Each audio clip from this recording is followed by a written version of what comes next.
রমনা বোমা হামলা মামলার আপিলে সাজা কমল আসামিদের দুজনে যাবজ্জীবন, বাকিদের সাজা 10 বছর করে আপিল করবে রাষ্ট্রপক্ষ।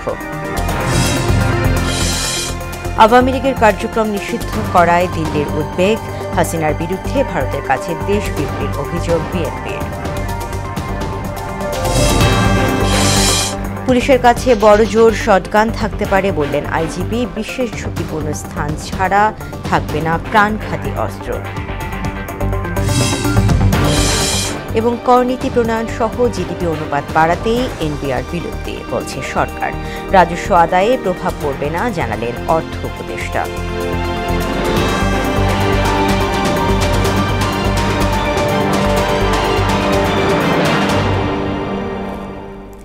আসসালামু আলাইকুম, মোহনা সংবাদে সবাইকে স্বাগত। শুনছিলেন শিরোনাম, সঙ্গে আছি তাসমিয়া জেরিন। এবার বিস্তারিত। আলোচিত রমনা বোমা হামলা মামলার আপিলে সাজা কমল 11 আসামির। দুজনে যাবজ্জীবন, 9 আসামিকে 10 বছরে কারাদণ্ড দিয়েছেন হাইকোর্ট। দুপুরে এই রায় ঘোষণা করা হয়। যাবজ্জীবন প্রাপ্ত আসামিরা হলেন মোহাম্মদ তাজউদ্দিন ও শাহাদাত জুয়েল। মুফতি হান্নান সহ 3 আসামি মারা যাওয়ায় তাদের বাদ দেওয়া হয়েছে। রায়ের পর্যবেক্ষণে হাইকোর্ট বলেন, বর্ষবরণে বোমা হামলা ছিল মুক্ত চিন্তার উপর আঘাত। আরও জানাচ্ছেন কাজী পাপ্পু। 2001 সালের 14 এপ্রিল রমনা বটমূলে পয়লা বৈশাখের অনুষ্ঠানে বোমা হামলা হয়। এতে ঘটনাস্থলে 9 জন সহ মারা যান 10 জন। এই ঘটনায় করা হত্যা মামলায় 2014 সালের 23 জুন ঢাকার দ্বিতীয় অতিরিক্ত মহানগর দায়রা জজ রায় দেন। রায়ে মুফতি হান্নান সহ 8 জনের মৃত্যুদণ্ড এবং 6 জনের যাবজ্জীবন কারাদণ্ড দেওয়া হয়। মুফতি হান্নান ছাড়াও মৃত্যুদণ্ডপ্রাপ্ত অন্য আসামিরা হলেন আকবর হোসেন, আরিফ হাসান, সাবেক উপমন্ত্রী আব্দুল সালাম পিন্টুর ভাই মোহাম্মদ তাজউদ্দিন, হাফেজ জাহাঙ্গীর আলম, বদর, আবু বকর ওরফে হাফেজ সেলিম হাওলাদার, আব্দুল হাই ও শফিকুর রহমান। তবে সিলেটে গ্রেনেড হামলা মামলায় ইতিমধ্যে মুফতি হান্নানের মৃত্যুদণ্ড কার্যকর হয়েছে। আর যাবজ্জীবন দণ্ডপ্রাপ্তদের মধ্যে মাওলানা আব্দুর রৌফ ও ইয়াহিয়া মারা গেছেন। কারাগারে আছেন শাহাদাতুল্লাহ জুয়েল, সাব্বির, শেখ ফরিদ ও আবু তাহের। মঙ্গলবার আসামিদের ডেথ রেফারেন্স ও জেল আপিল নিষ্পত্তি করে বিচারপতি মোস্তফা জামান ইসলাম ও বিচারপতি নাসরিন আক্তারের হাইকোর্ট বেঞ্চ রায় দেন। রায়ে মাওলানা তাজউদ্দিন ও জুয়েলকে যাবজ্জীবন কারাদণ্ড দেওয়া হয়।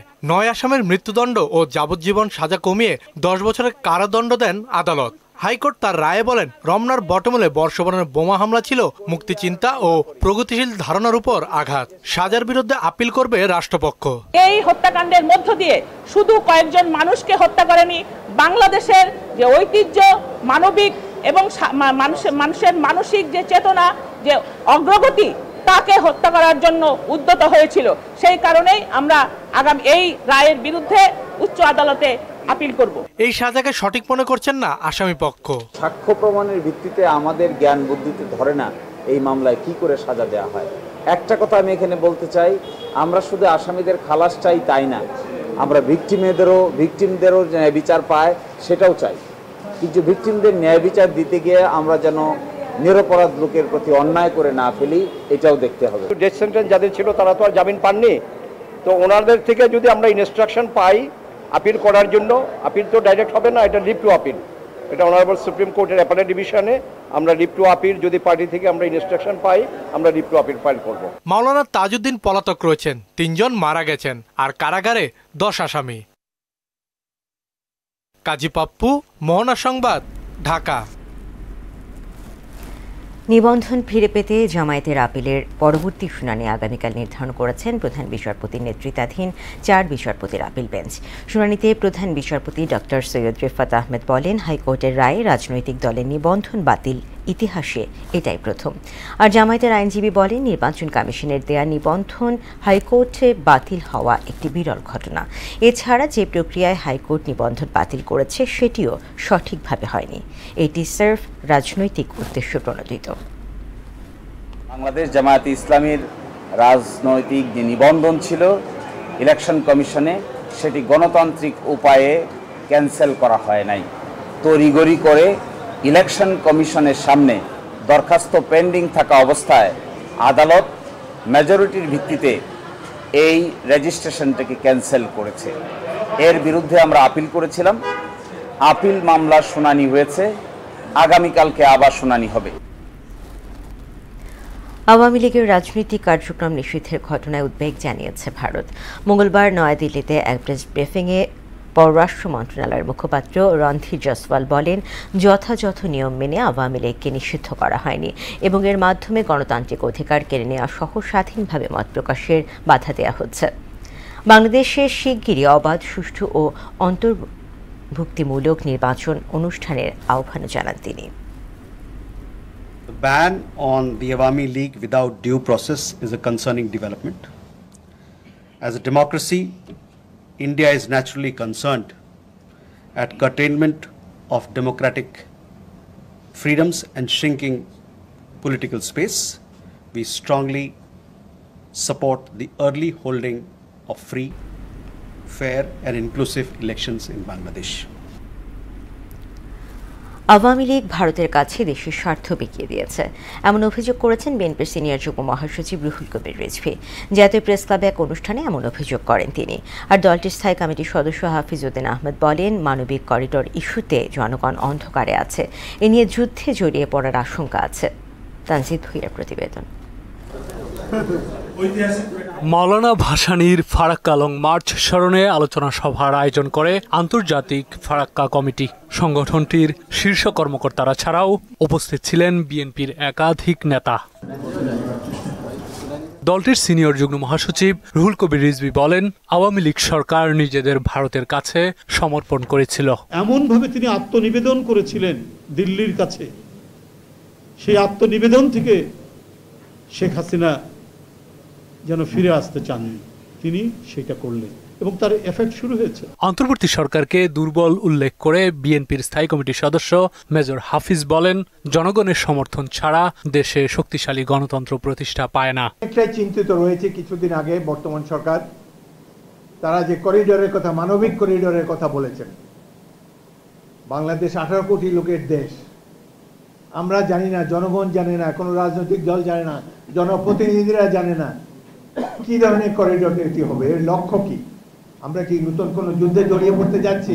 প্রকৃত অর্থে জনগণের স্বার্থের জন্য রাজপথে নামতে সদা প্রস্তুত থাকবে এবং এই ইয়ং জেনারেশন হবে আমাদের এই স্বাধীনতা সার্বভৌমত্বের রক্ষা কবচ। এদিকে জাতীয় প্রেস ক্লাবে ডাক্তার জাফরুল্লাহ চৌধুরীর তৃতীয় মৃত্যুবার্ষিকী উপলক্ষে স্মরণ সভায় দলটির স্থায়ী কমিটির আরেক সদস্য আমির খসরু মাহমুদ চৌধুরী বলেন, অনির্বাচিত সরকার কিভাবে মানবিক করিডোর নিয়ে সিদ্ধান্ত নেয় সেটাই বোধগম্য নয়। যেখানে ঐক্যমত হবে না সেগুলো নিয়ে প্রত্যেকটা রাজনৈতিক দলের অধিকার আছে, জনগণের কাছে যাবে, তারা তাদের জনগণের ম্যান্ডেট নিয়ে সংসদে আসবে, সেইখানে বাকি সংস্কার হবে। বাংলাদেশের মানুষের গণতান্ত্রিক অর্ডার ফিরিয়ে আনার জন্য জাতীয় ঐক্যবদ্ধ, এই প্রক্রিয়াকে বাধাগ্রস্ত করার কোনো সুযোগ নাই। গণতান্ত্রিক রাষ্ট্র নির্মাণে দ্রুত জাতীয় নির্বাচন দেওয়ার আহ্বানও জানান তিনি। নির্বাচন পরবর্তী জাতীয় সরকার গঠন করে 31 দফা বাস্তবায়ন করব, সেই কথাও বাংলাদেশের মানুষের সামনে তুলে ধরা হয়েছে। তানজিদ ভুঁইয়া, মোহনা সংবাদ, ঢাকা। পুলিশের হাতে মারণাস্ত্র না দেওয়ার সিদ্ধান্তকে স্বাগত জানিয়েছে সংস্থাটি। বিকেলে মিরপুর পুলিশ স্টাফ কলেজ মাঠে এক অনুষ্ঠান শেষে সাংবাদিকদের সঙ্গে আলাপে আইজিপি বাহরুল আলম বলেন, পুলিশ আর কখনো হত্যাকারীর ভূমিকা অবতীর্ণ হবে না। বিশেষ ঝুঁকিপূর্ণ স্থান ব্যতীত সাধারণ দায়িত্ব পালনকালে আর প্রাণঘাতী অস্ত্র ব্যবহার হবে না বলেও জানান তিনি। কয়েকদিন আগে পুলিশের হাতে মারণাস্ত্র না দেওয়ার সিদ্ধান্ত নেয় অন্তর্বর্তী সরকার। যেই অস্ত্রের গুলির ফলে নিশ্চিত মৃত্যু, যেমন রাইফেল যেগুলো থেকে বুলেট নির্গত হয়, এগুলো আমরা অ্যাভয়েড করব। আমরা আসলে এটা নিয়ে আর্মামেন্টোরিয়াম নিয়ে আমরা এটা সবার সাথে আলোচনা করে আমরা ঠিক করব। তবে আমরা অন প্রিন্সিপাল এটাই মনে করি যে police cannot B A killer force. করনীতি প্রণয়ন ও কর ব্যবস্থাপনার কাজ আলাদা করতে জাতীয় রাজস্ব বোর্ড এনবিআর বিলুপ্ত করে যে দুটি বিভাগ গঠনের সিদ্ধান্ত নিয়েছে অন্তর্বর্তী সরকার। দেশের কর ভিত্তি প্রসারিত করা, দক্ষতা বাড়ানো এবং স্বার্থের সংখ্যা হ্রাস করাও এর অন্যতম লক্ষ্য। এক বিবৃতিতে এনবিআর বিলুপ্তির এমন ব্যাখ্যা দিয়েছে প্রধান উপদেষ্টা প্রেস উইং। এতে বলা হয়, 50 বছরের বেশি সময় ধরে এনবিআর রাজস্ব আহরণের লক্ষ্যমাত্রা পূরণে ব্যর্থ। বাংলাদেশের কর জিডিপি অনুপাত মাত্র 7.4%, যা এশিয়ার মধ্যে অন্যতম সর্বনিম্ন। কর জিডিপির অনুপাতের লক্ষ্যমাত্রা অর্জনে এনবিআর পুনর্গঠন জরুরি। এনবিআর বিলুপ্তি হয়ে দুটি বিভাগ হলেও প্রতিষ্ঠানটির কর্মকর্তাদের দুশ্চিন্তার কারণ নেই বলে জানিয়েছেন অর্থ উপদেষ্টা সালাউদ্দিন আহমেদ। প্রশাসনের উচ্চ পর্যায়ের কর্মকর্তাদের সঙ্গে আলাপ করে সিদ্ধান্ত নেওয়া হয়েছে উল্লেখ করে তিনি বলেন, এতে রাজস্ব আদায়ে কোনো প্রভাব পড়বে না। সচিবালয়ে ক্রয় সংক্রান্ত উপদেষ্টা পরিষদ কমিটির বৈঠক শেষে এসব কথা বলেন অর্থ উপদেষ্টা। ধার করে টাকা ছাপিয়ে বড় আকারের বাজেট দেয়া হবে না বলেও জানান তিনি। আরও জানাচ্ছেন শামীমুজ্জামান চৌধুরী। সোমবার রাতে জাতীয় রাজস্ব বোর্ড এনবিআর বিলুপ্ত করে অধ্যাদেশ জারি করে সরকার। একই সঙ্গে বিলুপ্ত করা হয় অভ্যন্তরীণ সম্পদ বিভাগও।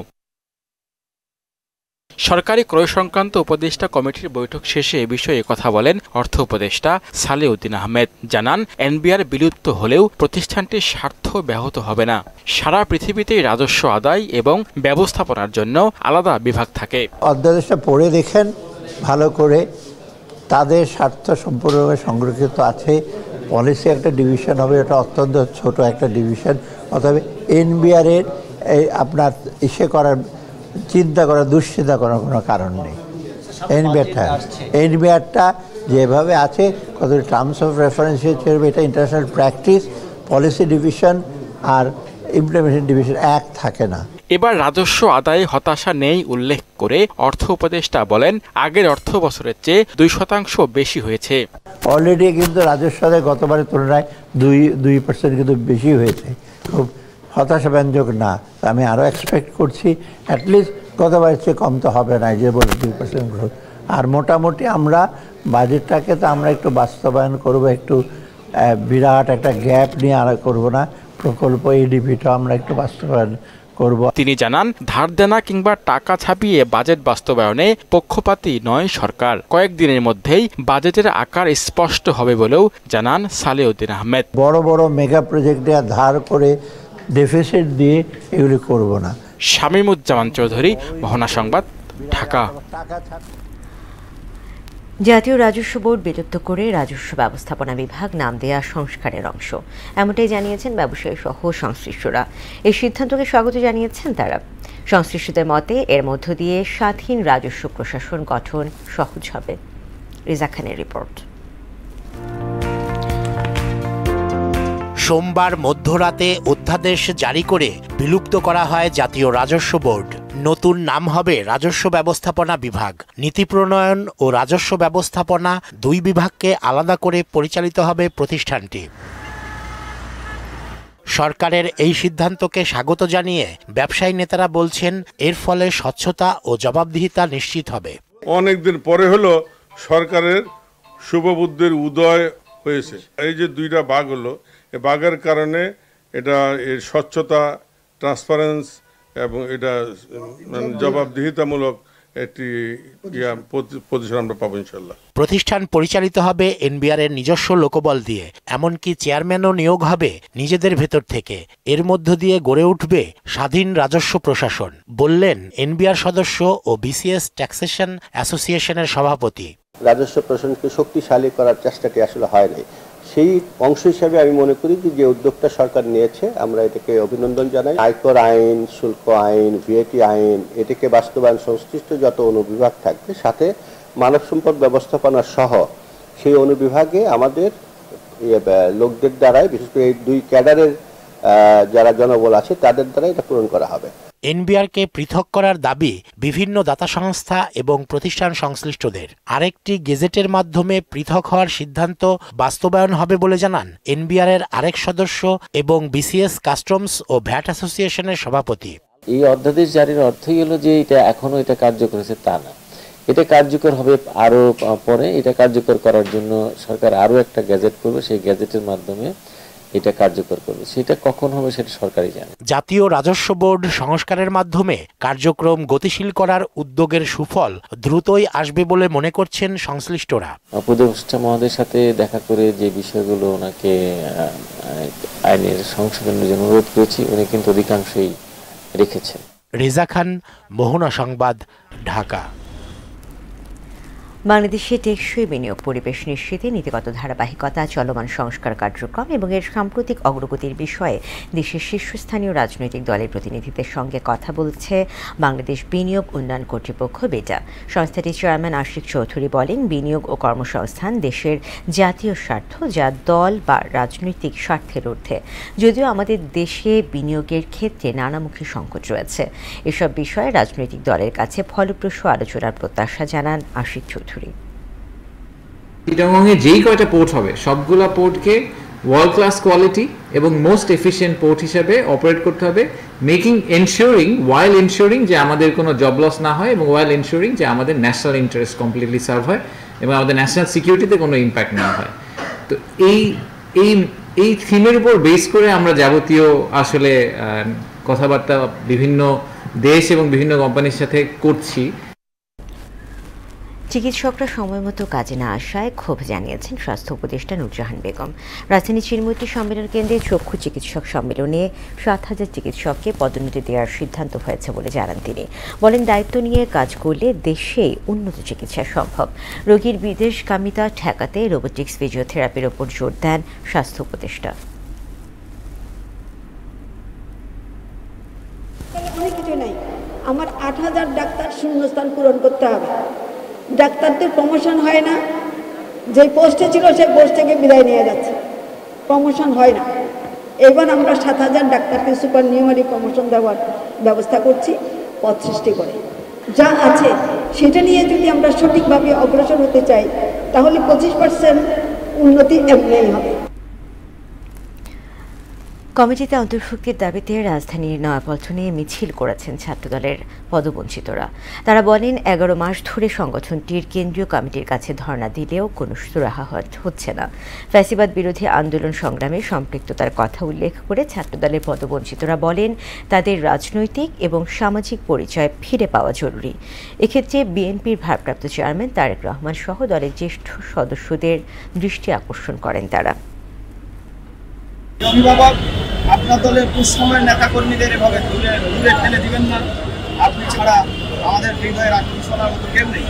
আমাদের এতটা আর্থিক দাবি দেওয়া আপনার নিকট পৌঁছেছে কিনা আমরা জানি না। এজন্যই মূলত আমরা আমাদের এই সাংবাদিক ভাইদের মাধ্যমে আপনার মানবিক দৃষ্টি আকর্ষণ করে আমাদের দাবি উপস্থাপন করলাম। যে স্বপ্ন নিয়ে আমরা ঢাকা বিশ্ববিদ্যালয়ে ভর্তি হয়েছিলাম, বাংলাদেশ জাতীয়তাবাদী ছাত্র দলের রাজনীতিতে আমরা জড়িয়ে পড়েছিলাম, আজকে সেই স্বপ্ন ফিকে হতে চলেছে, সেই স্বপ্ন মলিন হতে চলেছে। আমরা এরকম ঘটনার তীব্র নিন্দা ও প্রতিবাদ জানাই। বরিশাল বিশ্ববিদ্যালয়ের উপাচার্য অধ্যাপক সুচিতা শারমিনের অপসারণ দাবিতে বিক্ষোভ ক্রমেই তীব্র হচ্ছে। আন্দোলনের অংশ হিসেবে বিকেলে বরিশাল কুয়াকাটা মহাসড়ক অবরোধ করেন শিক্ষার্থীরা। ফলে দুই পাশে শতাধিক যান আটকে পড়ে এবং যাত্রীরা চরম দুর্ভোগে পড়েন। এর আগে সোমবার রাত থেকে বিশ্ববিদ্যালয়ের গ্রাউন্ড ফ্লোরে অনশনে বসেন ১১ জন শিক্ষার্থী। এরই মধ্যে ৫ জন অসুস্থ হয়ে পড়েন। চলমান এই আন্দোলনের ফলে বিশ্ববিদ্যালয়ের একাডেমিক ও প্রশাসনিক কার্যক্রম পুরোপুরি বন্ধ রয়েছে। ঊর্ধ্বতন কর্তৃপক্ষের আমাদের দিকে কোনোরকম কোনো দৃষ্টিপাত নেই। আমাদের শিক্ষার্থী বন্ধুরা তখন আমরণ অনশনের একটা সিদ্ধান্ত নিল এবং আমাদের আমরণ অনশন চলতেছে যতদিন পর্যন্ত এই ভিসিকে অপসারণ করা না হবে ততদিন পর্যন্ত আমরণ অনশনের যে কর্মসূচি এটা চলবে। দ্রুত সময়ের মধ্যে এই অযোগ্য ভিসিকে অপসারণ করানোর জন্য যতদিন পর্যন্ত আমাদের দাবি আদায় না হবে আমাদের কর্মসূচি যুগপৎ চলবে, অনশনটাও চলবে, মাঠের কর্মসূচিও চলবে। তারকাখচিত জমজমাট আসরের মধ্য দিয়ে শেষ হচ্ছে সবুজ অঙ্গনের cricket tournament celebrity champions trophy CCT. বিকেলে শুরু হয় টুর্নামেন্টের ফাইনাল ম্যাচ, যেখানে মুখোমুখি হয় নির্মাতা মোহাম্মদ মুস্তফা কামাল রাজের নেতৃত্বাধীন স্বপ্নধরা স্পার্টান্স এবং নির্মাতা গিয়াসউদ্দিন সেলিমের দল গিগাবাইট টাইটান্স। শুরুতে টস জিতে ব্যাট করে স্বপ্নধরা স্পার্টান্স। তাদের দুর্দান্ত পারফরমেন্সে গিগাবাইট টাইটান্সের সামনে ১৩৮ রানের টার্গেটে ছুড়ে দেয় তারা। গেল ৫ মে ৪ দলের অংশগ্রহণে শুরু হয় এবারের সেলিব্রিটি চ্যাম্পিয়ন্স ট্রফি। তবে শুরু থেকে তারকাদের উপস্থিতি খুব একটা চোখে না পড়াতে তেমন সাড়া জাগাতে পারেনি এবারের আসরটি। দেশের বাইরে খবর। জম্মু কাশ্মীরে অভিযান চালিয়ে লস্কর-ই তৈয়বার ৩ সদস্যকে হত্যার দাবি করেছে ভারতীয় সেনাবাহিনী। সন্ত্রাসবাদ নিয়ন্ত্রণে না আসা পর্যন্ত অভিযান অব্যাহত রাখার ঘোষণা দিয়েছে তারা। এদিকে নাইজেরিয়ার একটি সামরিক ঘাঁটিতে হামলা চালিয়ে কয়েকজন সেনা সদস্যকে অপহরণ করে নিয়ে গেছে সন্ত্রাসীরা। ইশতিয়াক হোসেনের ডেস্ক রিপোর্ট। সন্ত্রাস ও বিচ্ছিন্নতাবাদী তৎপরতা নির্মূলে জম্মু কাশ্মীরে সেনা অভিযান পরিচালনা করছে ভারত। গোয়েন্দা তথ্যের ভিত্তিতে অপারেশন কিলার নামের এই অভিযানে মঙ্গলবার শোপিয়ান জেলায় লস্কর-ই তৈয়বার ৩ সদস্যকে হত্যার দাবি করেছে নিরাপত্তা বাহিনী। সামাজিক যোগাযোগ মাধ্যম এক্স বার্তায় এ তথ্য জানানো হয়। পশ্চিম আফ্রিকার দেশ নাইজেরিয়ায় কয়েকজন সেনা সদস্যকে অপহরণ করেছে সন্ত্রাসীরা। একটি সামরিক ঘাঁটিতে হামলা চালিয়ে বেশ কিছু গোলাবারুদও লুটপাট করেছে তারা। ঘটনার দায় এখনও কেউ স্বীকার করেনি। 4 দিনের মধ্যপ্রাচ্য সফরের অংশ হিসেবে সৌদি আরব পৌঁছেছেন মার্কিন প্রেসিডেন্ট ডোনাল্ড ট্রাম্প। প্রথমে একটি ব্যবসায়ী প্রতিনিধি দল নিয়ে রিয়াদে সৌদি মার্কিন বিনিয়োগ ফোরামে অংশ নেবেন তিনি। এরপর বুধবার কাতার এবং বৃহস্পতিবার সফর করবেন সংযুক্ত আরব আমিরাত। বড় অঙ্কের নতুন বিনিয়োগ নিশ্চিত করতে এবারের মধ্যপ্রাচ্য সফরের মূল উদ্দেশ্য বলে জানিয়েছে আন্তর্জাতিক বিভিন্ন গণমাধ্যম। সংঘাত, দুর্যোগ ও জলবায়ু পরিবর্তনের ফলে বিশ্বব্যাপী বাস্তুচ্যুত মানুষের সংখ্যায় নতুন রেকর্ড হয়েছে। 2024 সালে 8,34,00,000 মানুষের অভ্যন্তরীণভাবে বাস্তুচ্যুত হওয়ার তথ্য নিবন্ধিত হয়, যা জার্মানির মোট জনসংখ্যার সমান। পর্যবেক্ষণকারী সংস্থা IDMC এবং NRCর প্রতিবেদনে বলা হয়, বিশ্বে অভ্যন্তরীণভাবে বাস্তুচ্যুত হওয়া 8,34,00,000 মানুষের মধ্যে 90% বা 7,35,00,000 মানুষ সংঘাত ও সহিংসতায় বাস্তুচ্যুত হয়েছেন। ইশতিয়াক হোসেন, মোহনা সংবাদ। খেলা খবর ক্রিকেট। শঙ্কা কাটিয়ে মাঠে করাচ্ছে বাংলাদেশ পাকিস্তান সিরিজ। সম্মতি দিয়েছে বিসিবিও। পাকিস্তান ভারত উত্তেজনার PSL স্থগিত করা হলে জটিলতা তৈরি হয় বাংলাদেশ সফর ঘিরে। পরিবর্তিত পরিস্থিতিতে কিছুটা পিছিয়ে অনুষ্ঠিত হবে সিরিজটি। আগের সূচি অনুযায়ী বাংলাদেশ ও পাকিস্তানের মধ্যকার 5 ম্যাচের T20 সিরিজ 25 মে হওয়ার কথা থাকলেও নতুন সময়সূচি হতে পারে 27 মে থেকে 5 জুন। সবগুলো ম্যাচ অনুষ্ঠিত হওয়ার কথা লাহোরে। সাদা বলের ক্রিকেটে পাকিস্তান দলের হেড কোচ হিসেবে নিযুক্ত হলেন নিউজিল্যান্ডের মাইক হেসন। মঙ্গলবার এক বিবৃতিতে হাসানকে কোচ হিসেবে ঘোষণা দেয় পিসিবি। বর্তমানে PSL ফ্র্যাঞ্চাইজি ইসলামাবাদ ইউনাইটেডের কোচের দায়িত্ব পালন করছেন তিনি। আগামী 26 মে পাকিস্তান শিবিরে যোগ দেওয়ার কথা রয়েছে হাসানের। এর একদিন পরই বাংলাদেশের বিপক্ষে ঘরের মাটিতে 5 ম্যাচ T20 সিরিজের মুখোমুখি হবে রিজওয়ান বাহিনী। হাসান নিউজিল্যান্ড দলের প্রধান কোচ হিসেবে দায়িত্ব পালন করেছেন।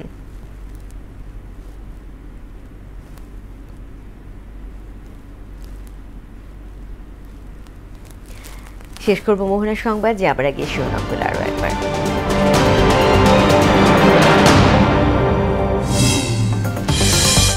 রমনা বোমা হামলা মামলার আপিলে সাজা করল আসামিদের 2 জনের যাবজ্জীবন। বাকিদের সাজা 10 বছর করে আপিল করবে রাষ্ট্রপক্ষ। আওয়ামী লীগের কার্যক্রম নিষিদ্ধ করার দিল্লির উদ্বেগ। হাসিনার বিরুদ্ধে ভারতের কাছে দেশ বিক্রির অভিযোগ বিএনপির। পুলিশের কাছে বড়জোর শটগান থাকতে পারে বললেন আইজিপি। বিশেষ ঝুঁকিপূর্ণ স্থান ছাড়া থাকবে না প্রাণঘাতী অস্ত্র। এবং করনীতি প্রণয়ন সহ জিডিপি অনুপাত বাড়াতে এনবিআর বিলুপ্তি বলছে সরকার। রাজস্ব আদায় প্রভাব পড়বে না জানালেন অর্থ উপদেষ্টা। দর্শক, এই ছিল মোহনা সংবাদে। পরবর্তী সংবাদ রাত 12:30টায়। এছাড়া মোহনার সবশেষ খবর জানতে ভিজিট করুন www.mohana.tv। সংবাদ দেখতে পারেন আমাদের ফেসবুক পেজ ও ইউটিউবেও। এতক্ষণ সঙ্গে থাকার জন্য ধন্যবাদ।